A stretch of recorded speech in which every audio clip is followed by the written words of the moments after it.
So for today's lick, I'm going to be looking at a whole tone idea. Now the whole tone scale, or whole tone sound, the clue's really in the name. It's a symmetrical scale that is made up from a series of whole tones. If I'm starting from this note here, if I was just going to go up and down, I'd just keep going up a tone each time, or 2 frets in the guitar. That sort of sound. So it has a really cool kind of spacey, kind of outside kind of sound. It works really great in the situations where you want a little bit of tension, or something where you don't have a defined kind of tonal centre.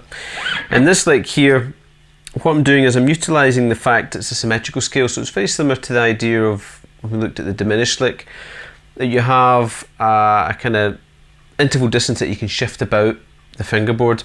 Now for the whole tone scale, it's this idea of kind of numbers of whole tones, so I can play obviously a whole tone there, or a major third.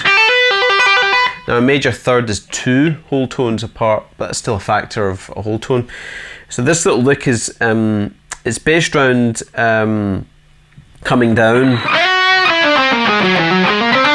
but moving in kind of thirds. So if I was starting from here, I'd be kind of playing a root note of E, then going up a tone, but I'd take that shape and move it up a major third, so it would go to here, then another major third, then another major third.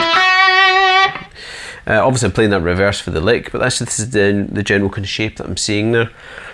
Interesting little aside, the G and the B strings on the guitar are a major third apart, so to get very quick, easy kind of whole tone licks and sounds, just take a tone, distance, that shape there, 3rd to 5th fret of the G string. It's exactly the same frets on the B string, and then what you can do is you can just shift about, go up and down that G and B string.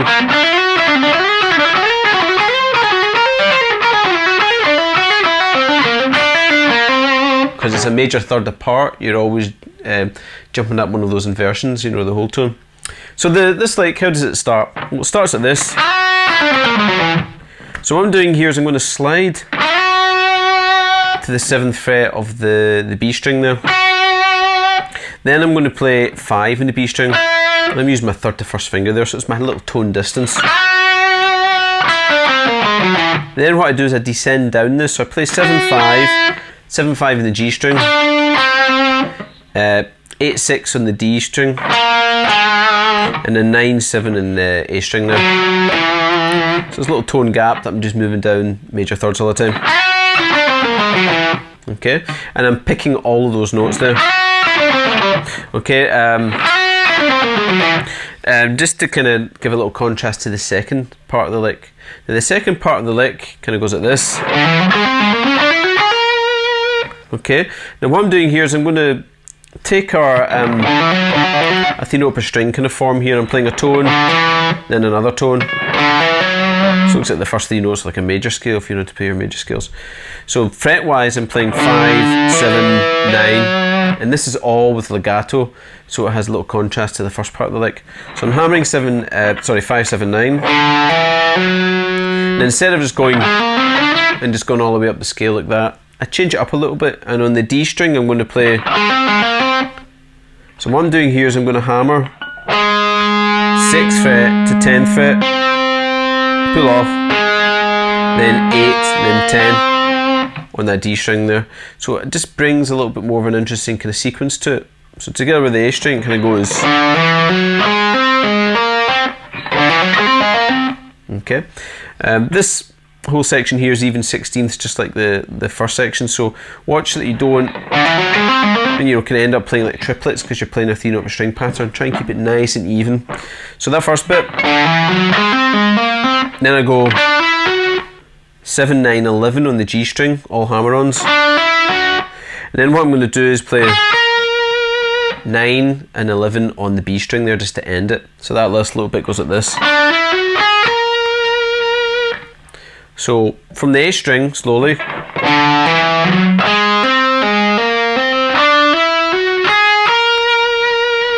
know, and those last 2 notes you can pick, or you can do a hammer on as well if you want.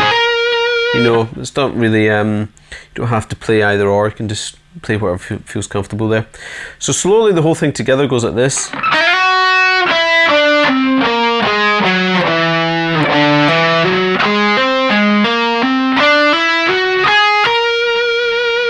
just a little bit faster.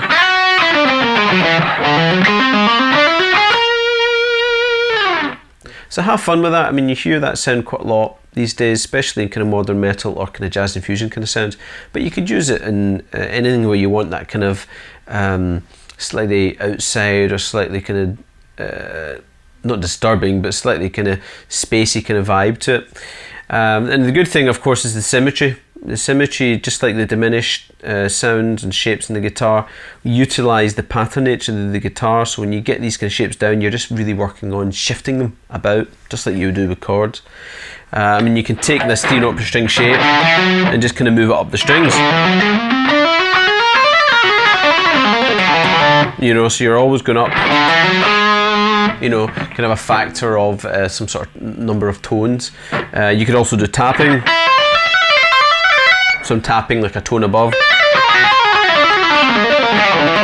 you know, all that type of stuff. You're just really, you know, once you get those built into your hands, it's really just a simple matter of moving about the place, hence why you can play them at ridiculous speeds if you really want to. So I'll play around with it. As usual, check out Massive Guitar on Facebook and follow us on Twitter. There's stuff that gets posted up there that you won't see in the YouTube channel, so it's good to keep up to date on that. And I'll see you for the next lick tomorrow.